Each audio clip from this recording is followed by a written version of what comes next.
English channel.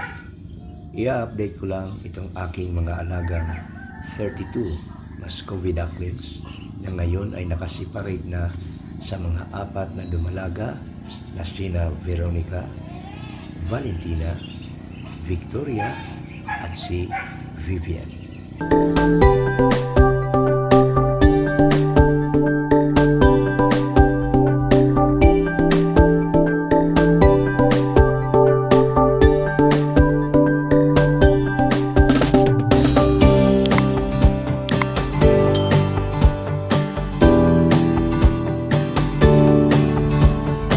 Sadyang sinisiparate na sila ngayon sa mga 4 na dumalaga para mabigyan na rin sila ng laya.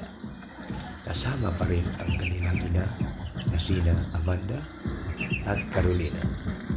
Nasa team rin nila ang 3 young female ducks na sina Magdalena, Minerva at si Martha. Nandyan rin si Rolo, ang batang marapo para kakasta kina Amanda at Carolina.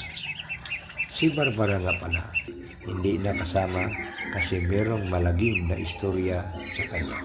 Ikukwento ko na lang sa my next video. Katulad ng nabanggit ko noong naunang mga videos na kailangan maging exclusive ang bakod para sa 4 na mga dumalaga para pagsapit ng silay, mangingitlog at maglilimlim na ay hindi sila makalapit sa swimming pool. Ang importante, makakastahan sila ng maigi ng matikas kong marapo na si Ivar. 6 na paitlogan ang ginawa ko at binamano na nga si Barbara ang nangitlog at naglimlim. Saka ko na lang ikukwento ang tungkol kay Barbara. Sa ngayon, nag-umpisa ng mangitlog si Valentina at meron na itong 6 na itlog. Next week, maglilimlim na yan. Yung 3 pa niyang kasama na sina Veronica, Vivian at Victoria ay malapit na rin yung mangitlog. Sunod-sunod na yan. Pag mag-umpisa ng mangitlog, kahit sino sa kanilang 3 ni Veronica, Victoria at Vivian ay ipapasok ko na either si Amanda o si Carolina.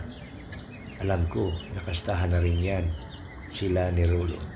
Subalit, mas the best kung dito na sila sa piling ni Ivar at para na rin makapangitlog na sila ng maayos. Samantala, mayroon pang 3 dumalaga na nagpapakumpleto pa sa kanilang mga balahibo.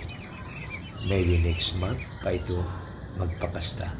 Kaya isinasama ko muna sila sa team ng 32 ducklings para hindi sila mapuwersa ni Ivar. Medyo takot nga sila kay Amanda, lalong-lalo na kay Carolina dahil napakatapang nito. Lagi silang hinahabol, inaaway at tinutuka. Next video ay iha-highlight ko yung alaga kong inahin na magti 3 weeks na nag-isa, si Kimberly, at 7 ang kanyang ducklings. Inihanay ko na sa batch number 2 at more video updates pa para sa mga kaganapan dito sa The Lizard Village.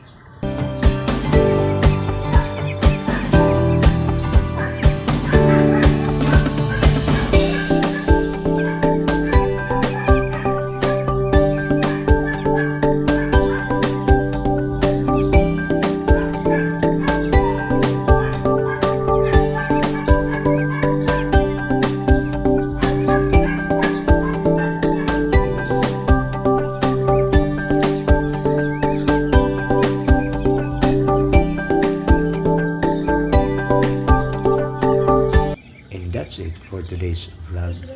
Hanggang dito na lang muna ako guys.